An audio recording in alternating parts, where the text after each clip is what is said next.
पुष्कर प्रियंका से हाइट में लंबा था, लेकिन अब जब प्रियंका उसे बैकपैक में बांधकर अपने कंधे पर उठाकर ले जा रही थी तो प्रियंका का सिर पुष्कर के गाल को छू रहा था। प्रियंका को अपने चेहरे पर पुष्कर की स्किन का फ्रिक्शन महसूस हो रहा था, जिसकी वजह से थोड़ी देर तक तो प्रियंका ब्लश करती रही। लेकिन जब प्रियंका को महसूस हुआ कि पुष्कर होश में नहीं था तो उसने अपने आप को किसी तरह शांत किया और पुष्कर को सही सलामत खाई से बाहर निकालने पर फोकस करने लगी। जब प्रियंका पुष्कर को लेकर बाहर के इंटरसेक्शन के पास पहुंची तो वह सफेद वोल्फ स्पाइडर प्रियंका पर हमला करना चाहता था, लेकिन प्रियंका इतने गुस्से में थी कि उसने उस मकड़ी को भी अपने खंजर से मार डाला। जहां तक कि उस अजीब से पौधे की बात थी जिसे वह सफेद मकड़ी गार्ड कर रही थी, प्रियंका ने उसे भी उखाड़ कर अपने बैग में रख लिया। धीरे धीरे चलते हुए प्रियंका को पुष्कर के वजन को ढोने की आदत पड़ गई। भले ही पुष्कर बहुत भारी था, लेकिन प्रियंका के अंदर भी बहुत ताकत थी। प्रियंका बोली, पुष्कर, मैं तुम्हें ऊपर लेकर जरूर जाऊंगी।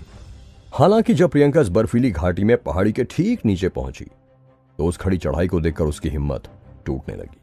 प्रियंका सोचने लगी, मैं आखिर इस खतरनाक चढ़ाई पर कैसे चढ़ पाऊंगी। जब मैं नीचे आई थी तब तो मैं लुढ़कते हुए किसी तरह नीचे आ भी गई थी, लेकिन अब इस चढ़ाई पर तो मुझे धीरे धीरे एक एक कदम बढ़ाकर चढ़ना होगा। लेकिन तभी प्रियंका ने डिटर्मिनेशन के साथ कहा, चाहे मुझे इस पहाड़ी को खोद खोद कर सीढ़ी क्यों ना बनानी पड़े, फिर भी मैं पुष्कर को लेकर ऊपर जरूर जाऊंगी। प्रियंका ने अपना खंजर निकाल लिया और उसके दिल में कड़क डिटर्मिनेशन छा गया। प्रियंका बोली, पुष्कर मुझे बचाने के लिए अपनी जिंदगी दांव पर लगा सकता है, तो उसके लिए थोड़ा बहुत दर्द तो मैं भी सह सकती हूँ। ज्यादा से ज्यादा क्या होगा, मैं यहां से गिरकर मर जाऊंगी। अगर पुष्कर मेरी जान नहीं बचाता तो मैं बहुत पहले ही मर जाती। पुष्कर को बचाने में मेरी जान जाएगी भी तो इस बात का मुझे बहुत सुकून होगा। अगर इस पहाड़ी पर अकेले भी चढ़ना होता तो प्रियंका के लिए वो भी बहुत मुश्किल होता, लेकिन अब तो उसे पुष्कर को साथ में लेकर चढ़ना था। भले ही कई जगहों पर पहाड़ी बहुत ऊंची नहीं थी, लेकिन फिर भी प्रियंका की हिम्मत नहीं थी कि सीधे सीधे पहाड़ी पर चढ़ सके। और उसका एक सिंपल रीजन ये था कि प्रियंका को डर था कि अगर वह फिसल गई तो उसके साथ साथ पुष्कर भी मर जाएगा, इसलिए वो बेकार का रिस्क नहीं लेना चाहती थी। प्रियंका ने कहा, कोई बात नहीं, मैं धीरे धीरे सीढ़ी खोदकर आगे बढ़ती जाऊंगी। प्रियंका ने एक फिल्म देखी थी जहां एक आदमी अपनी पत्नी के लिए एक पहाड़ तोड़ के रास्ता बनाता है। उस फिल्म को याद कर प्रियंका भी उसी तरह से बिल्कुल नामुमकिन सा टास्क अपने हाथ में ले रही थी, बिल्कुल एक जंगली माउंटेनियर की तरह। अब प्रियंका को भी अपने प्यार के लिए एक पहाड़ चढ़ना था। यह सोचकर प्रियंका ने तुरंत अपने खंजर से जमीन पर मारा और धीरे धीरे सीढ़ी बनाना शुरू कर दिया। प्रियंका ने देखा कि उस खंजर से जमीन खोदने में ज्यादा समय नहीं लग रहा था और वह आसानी से पत्थरों को भी काट सकता था। प्रियंका ने कहा, मुझे उम्मीद नहीं थी कि अपराजिता मुझे जो खंजर देगी वह इतना तेज होगा। पहली सीढ़ी बनाने में प्रियंका को ज्यादा समय नहीं लग रहा था। भले ही वह सीढ़ी बहुत अच्छी नहीं दिख रही थी और कहीं कहीं पर उसमें ज्यादा कुछ गहरे गड्ढे कर दिए गए थे, लेकिन फिर भी किसी भी इंसान के लिए उस पर पैर रखकर आगे बढ़ना बिल्कुल पॉसिबल नहीं था। प्रियंका बोली, पुष्कर, क्या तुमने देखा मैंने अपनी पहली सीढ़ी खोद डाली। धीरे धीरे मैं 100 सीढ़ियां खोद डालूंगी और फिर 1000 और फिर 10,000। तुम बिल्कुल भी चिंता मत करो, मैं तुम्हें यहां से बाहर लेकर जरूर जाऊंगी।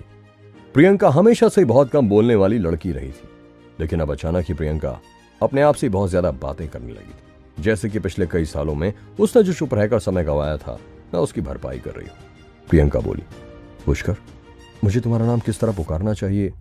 अगर मैं तुम्हें पुष्कर ही बोलूंगी तो मैं बाकी सब लड़कियों की तरह नॉर्मल लड़की मानी जाऊंगी।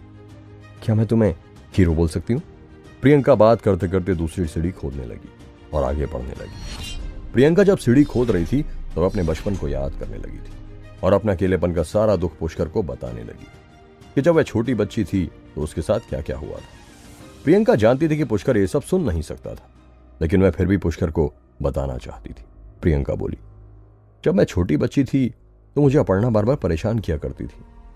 पापा कभी भी कुछ लेकर आते थे तो वो हमेशा पहले आकर उसे छीन लेती थी। उसने अपने लिए कई सारे खिलौने खरीदे थे और मुझे कभी भी कोई खिलौना नहीं देती थी। मेरे पास खेलने के लिए कुछ नहीं था। मैं कभी रोती भी नहीं थी ताकि मेरे पापा को परेशानी ना हो। मुझे जरूर कोई ना कोई मारता रहता था। मेरी आंटी ने मेरी माँ के बारे में बहुत बुरी बुरी बातें कही थी, लेकिन मैं उनके आगे कभी रोई भी नहीं थी। लेकिन रात को मैं बहुत अकेली रोती थी। उस वक्त मैं हमेशा चाहती थी कि काश मेरा कोई भाई होता जो मेरी रक्षा कर सकता। प्रियंका आगे बढ़ती गई और फिर बोली, मैं तो तुम्हें केवल सारी दुख भरी बातें ही बता रही हूं। पुष्कर, कहीं तुम मेरी इन बातों को सुनकर दुखी तो नहीं हो जाओगे। वैसे मैं सोच रही हूं कि तुम्हें पुष्कर ड्यूड बुलाऊं तो कैसा रहेगा। वैसे भी तुम मुझे सुन तो नहीं सकते। प्रियंका ऐसा बोल रही थी, लेकिन उसके हाथ लगातार सीढ़ियां बना रहे थे। प्रियंका को इन सब की आदत नहीं थी, लेकिन करते करते उसे सब की आदत पड़ने लगी। प्रियंका आगे बोली, वैसे मेरी लाइफ में भी सब कुछ बिल्कुल दुख भरा नहीं रहा था, लेकिन कुछ बहुत एम्बैरसिंग चीज भी मेरे साथ हुई थी। लेकिन तुम मेरे ऊपर हंस नहीं सकते, प्रॉमिस करो। उस वक्त पता नहीं मैं कितने साल की थी, शायद तब मैं 5 साल की रही होंगी। मैंने एक बार एक बंदूक लिए हुए सोल्जर को बैंक के नोट्स ले जाते हुए देखा था। उसने बड़े बड़े सनग्लासेस पहने हुए थे और शरीर में आर्मर। वो बहुत ज्यादा हैंडसम लग रहा था। उसे देखकर मुझे अचानक ही एक फिल्म में देखी हुई बैंक की डकैती वाली कहानी याद आ गई। मैं चुपचाप उस बैंक नोट ट्रांसपोर्ट करने वाले सोल्जर के पास गई और मैंने उसकी कमर पर अपनी उंगली रख दी और एक नकली सी आवाज में कहा, हिलना मत, मेरे पास बंदूक है। जैसे ही प्रियंका ने अपनी आखिरी लाइन कही, वो जोर जोर से हंसने लगी। प्रियंका ने कभी सोचा भी नहीं था कि जब वह छोटी थी तो वह ऐसी क्रेजी हरकत करेगी। प्रियंका बोली, उस वक्त मेरी माँ ने मुझे दूर से देख लिया था और उनको बहुत गुस्सा आ गया था। लेकिन बहुत दुख की बात है कि मेरी माँ बाद में एक कार एक्सीडेंट में मुझे छोड़कर चली गई। अचानक ये कहते हुए प्रियंका की आंखों में आंसू आ गए। प्रियंका बोली, लेकिन जैसे जैसे मैं बड़ी होती गई वैसे वैसे मेरा हंसना बिल्कुल बंद ही हो गया था। प्रियंका धीरे धीरे सीढ़ियां बनाती हुई आगे बढ़ती जा रही थी। प्रियंका को यह भी लग रहा था कि शायद पुष्कर को भूख लगी होगी, इसलिए प्रियंका ने पुष्कर को सबसे अच्छी वाली दवाई खाने को दी और खुद किसी तरह आगे बढ़ती जा रही थी। प्रियंका को तो एक वक्त भूख के मारे बेहोशी सी होने लगी थी। तब उसने आखिरकार एक गोली खाई। प्रियंका बोली, अगर तुम बचपन से हमेशा मेरे साथ ही रहे होते तो कितना अच्छा होता। आगे बढ़ते हुए प्रियंका बोली, पुष्कर, मुझे तो याद ही नहीं है कि मैंने कितनी सीढ़ियां खोद डाली हैं, लेकिन पिछले 14 घंटे से मैं लगातार सीढ़ियां बना रही हूं। एक काम करते हैं, कोई रेस्ट करने की जगह ढूंढ लेते हैं। प्रियंका को पास में एक जगह दिखाई दी जहां पर वो आराम कर सकती थी। पहाड़ी पर एक पठार बाहर की तरफ निकल रहा था। उस पर इतनी जगह थी कि पुष्कर और प्रियंका एक दूसरे से चिपक कर बैठ सके। प्रियंका बड़ी मुश्किल से वहां पहुंची और थोड़ी देर आराम करने के लिए जैसे ही प्रियंका ने पुष्कर को नीचे रखा, उसके शरीर को बहुत ज्यादा आराम मिला। प्रियंका ने अपने कंधे थोड़े से दबाए और तब जाकर उसे महसूस हुआ कि उसके हाथों की स्किन छिल चुकी थी और उनमें से खून निकल रहा था। प्रियंका को यह समझने के लिए अपने जूते उतारने की जरूरत नहीं थी और उसके पैर भी बुरी तरह छिल चुके थे। प्रियंका ने नीचे की ओर देखा और अचानक उसे महसूस हुआ कि अब वह उस बर्फीली घाटी के बॉटम को नहीं देख पा रही थी। इसका मतलब था कि वह काफी ऊपर चढ़ाई कर चुकी थी। प्रियंका ने अपने हाथों पर बैंडेजेस लगाने की कोशिश भी नहीं की और तुरंत पुष्कर को चेक करने लगी। प्रियंका ने नोटिस किया कि पुष्कर ठीक था, लेकिन अभी भी वह बेहोश था। प्रियंका बोली, पुष्कर चलो अब आगे बढ़ते हैं।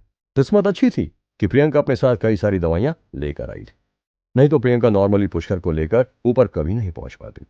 और क्योंकि प्रियंका वहां दवाइयां ले रही थी, इसलिए उसे आने वाले कई दिनों तक के लिए अपने पर्सनल प्रॉब्लम्स के बारे में सोचने की भी जरूरत नहीं। काफी देर तक आराम करने के बाद प्रियंका ने पुष्कर को फिर से अपनी पीठ पर उठा लिया और एक कंफर्टेबल पोजीशन में एडजस्ट होने के बाद उस कठिन चढ़ाई पर वापस चढ़ने लगी। प्रियंका बोली, यह चढ़ाई कभी खत्म होगी या नहीं? लेकिन पुष्कर, तुम मेरे पास हो ना, मेरे लिए यही काफी है। एक दिन गुजर गया, 2 दिन गुजर गए, 3 दिन गुजर गए। प्रियंका ने तीनों दिनों तक लगातार सीढ़ियां बनाते और चढ़ते हुए पुष्कर को ऊपर ले जाने का ही काम किया। बीच बीच में केवल छोटे छोटे ब्रेक्स लेने और सीढ़ियां चढ़ने के अलावा उसने कुछ और नहीं किया था। लेकिन अब प्रियंका धीरे धीरे और ज्यादा कमजोर होती जा रही थी और कई बार तो वह पुष्कर के साथ ही फिसल कर नीचे गिरते गिरते बच गई थी। प्रियंका अगली सीढ़ी चढ़ रही थी कि अचानक उसे खौफनाक डरावनी हंसी अपने सिर के ऊपर से दोबारा सुनाई देने लगी। कई सारी काली परछाइयां जिनके चेहरों पर बहुत ही खूंखार हंसी थी, वे प्रियंका के ऊपर मंडराने लगी। एक काली परछाई ने लगभग प्रियंका को गिरा ही डाला था। प्रियंका चिल्लाकर बोली, दूर भागो यहां से, दूर हटो। जब मेरा पुष्कर नींद से जाग जाएगा ना तो तुम सबको जान से मार डालेगा, देख लेना। प्रियंका ने महसूस किया कि वे सभी परछाइयां प्रियंका के हाथ से निकल रहे खून की गंध से आकर्षित हो रही थी। हालांकि प्रियंका को यह भी पता चला कि वे सभी काली परछाइयां पुष्कर से दूर दूर ही रह रही थी और पुष्कर से टकराने की हिम्मत नहीं कर पा रही थी। इस वजह से प्रियंका को पीछे की तरफ से एक सुरक्षा कवच मिल गया था और ये सुकून भी कि वे आत्माएं पुष्कर पर हमला नहीं कर सकती।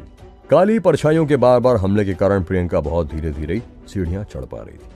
तभी अचानक प्रियंका ने देखा कि वह काली परछाई अचानक ही बर्फ की दीवार के अंदर घुस गई और जहां प्रियंका खोद रही थी वहां से अचानक बाहर निकल आई।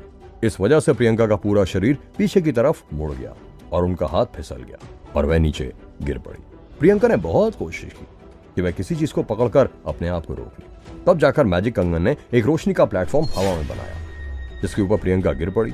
प्रियंका ने तुरंत पुष्कर के चेहरे को अपने खून से सने हाथों से छुआ और बोली, पुष्कर, क्या तुम ठीक हो? तुम ठीक तो हो ना? प्रियंका इस वक्त रोना चाहती थी और उसने नोटिस किया कि वह पीछे फिसल कर इतना नीचे गिर गई थी कि उसकी एक दिन की चढ़ाई बिल्कुल बर्बाद हो गई थी। और इसके अलावा उसे यह डर भी था कि शायद पुष्कर को भी चोट आई होगी। प्रियंका बैग खोलकर पुष्कर को चेक नहीं कर सकती थी। प्रियंका बोली, पुष्कर, मुझे माफ कर देना, ये सारी मेरी ही गलती है, मैं बिल्कुल बेकार हूं, आई एम सॉरी। प्रियंका बहुत जोर से रोने लगी, लेकिन फिर भी वो बहुत पक्के इरादों वाली थी और उसने दोबारा से ऊपर चढ़ना शुरू कर दिया। बर्फ की बनी हुई उन सीढ़ियों पर ना सिर्फ प्रियंका के खून के निशान थे, बल्कि उसके आंसुओं के भी। आखिर क्यों प्रेत आत्मा प्रियंका को कर रही है परेशान? क्या प्रियंका के डिटर्मिनेशन की जीत हो पाएगी? जानने के लिए सुनते रहिए ये एक्साइटिंग कहानी सिर्फ पॉकेट एफएम पर।